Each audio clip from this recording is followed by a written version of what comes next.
Hey folks, Mega Man NG here. Like Gotham, I decided to tackle reviewing a show that I've been hyped about since season 1, The Flash.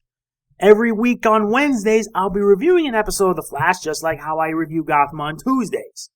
The difference here is that I'm actually putting time towards making it a proper review. It's not the best, but I hope that it's enough for you guys to enjoy. This week we're covering the season premiere of Season 2, The Man Who Saved Central City. It aired yesterday and the episode was excellent. In fact, I could go into detail of what I liked about it, along with a few extra tidbits. If you enjoyed this review, be sure to hit the like button because it shows that not only you like my work, but it also convinces me to do more. So here's a little summary. I figured it would be nice if I compile what I saw and know about the episode while minimizing spoilers. There are spoilers in my review, so be warned. If you don't want to be spoiled, you don't have to watch it. Which is why I had to put like a spoiler warning in the description. Okay, so let's get started. It's been 6 months after the events of the Season 1 finale. Barry has gone solo and his friends are worried for him since he has distanced himself from them for the sake of their safety. Central City celebrates Flash Day with Flash being celebrated as a hero. However, a new enemy emerges to cause trouble, which is going to be forcing Barry to make a very difficult choice.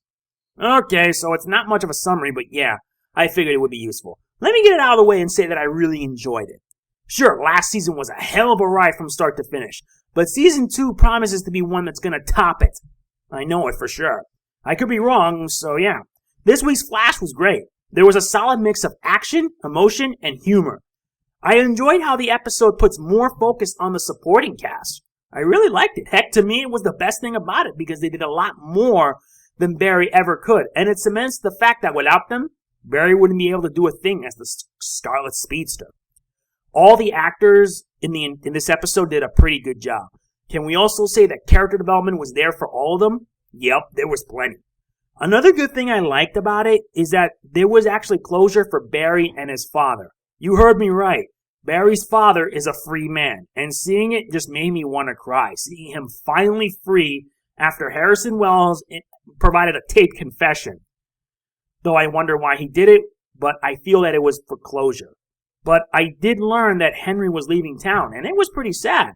He was a good supporting character in the first season, but here he serves to provide closure, and who knows? We may see him again later down the road, but that's only time will tell.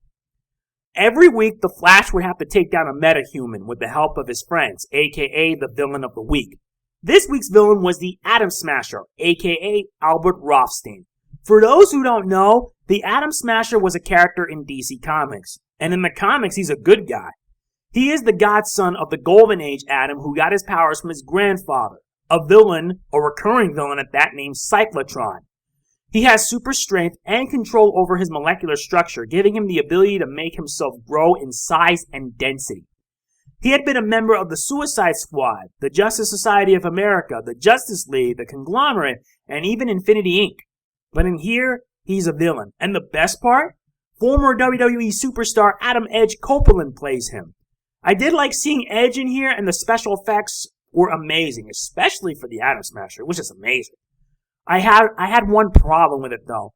My only problem is that he wasn't developed enough, and he came off as being more of a big brute that just wanted to kill the Flash. And we actually did learn the reason why, just so he can go home. It felt flat. But at least he came out alright, serving to be a small piece to the eventual theme of the season. Speaking of the theme, we learned that this Atom Smasher comes from another world, and that the Albert Rothstein of this world is dead. It's weird, yes, but the idea of parallel worlds is interesting enough, and like I said, it serves as the theme of the season. Now, on to the theme itself. Although we're at the first episode, I want to provide my opinion, what I believe is the theme. Whereas the first season centered on discovery and hopes of seeking justice, Season 2 is tackling the idea of a multiverse. Having the idea of other worlds can help make a lot of people curious on what else the series can bring in. It can bring in new allies, it can bring in new enemies, and it can even bring in new possibilities for future stories. It can help add more by involving stuff from the Flash mythos. And when it comes to stuff like the Flash, such as time travel and parallel worlds, they're basically the norm. It makes me feel all the more excited on what else they can bring out. And even though the first episode is come and gone, I really am hyped. Okay, so you want to know why I wanted my opinion on the theme, right? what I thought about it? The answer's simple. Because the end of the episode revealed something I didn't see coming. Jay Garrick. Although it's already been, already old news because he was revealed in the Season 2 trailer. That's right. Jay Garrick, a.k.a. the Golden Age Flash. The first Flash. Teddy Sears, who plays Jay Garrick for what time he had, really did a good job. He helped set things up for next week's episode. That's going to be awesome. 2 Flashes together in a series like this? What more can anyone ask for? But if I were to provide any legitimate complaints, it'd be one. Like I mentioned earlier, the villain, Atom Smasher, wasn't developed well. And that to me was a problem. Plus the way how he was taken down was a bit underwhelming. Although this is the first episode, I'm going to cut a bit of slack. I really am, because I was more excited on what the episode was, and it was great from start to finish. And the fact that next week's episode is going to be better, it's going to be all the more awesome. Anyway, time now for my rating. As always, my scores for these are opinionated, so if you feel that you have the need to disagree, you're more than welcome to. Final score for the Flash Season 2 premiere, aka The Man Who Saved Central City, is an 8.5 out of 10. A great start to the second season. You got good action, great special effects, and a strong focus on the supporting cast, which helped make it all the more good. There was a lot of emotion, there was a lot of action, like I said, and it just made me feel more excited for what the rest of the season can bring out. However, like I said, the villain of the week wasn't used properly, and it kind of sucked. But everything else was enjoyable, and I had no complaints on that. That's it for my review of this week's episode of The Flash. But if you're wondering if I plan on doing video reviews for Arrow, guess what? I got some bad news. I'm not doing them due to time constraints. But I will have a written review that will be up on my WordPress website. So be sure to find it there because I'll be putting my written reviews on it, along with links to the video reviews as well. The video reviews for The Flash and Gotham.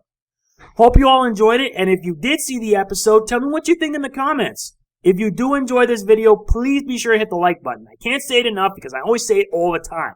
It's a fact, but I do it to let you know if you do like what I do. Anyway, that's it for this week. Next week, see you guys next week for when I provide my thoughts on an episode that's going to be sweet. And it was also the title of a special Flash issue that was released in the 1960s. Flash of Two Worlds. Alright, that's it. This is Mega Man NG, signing off. Peace out, guys.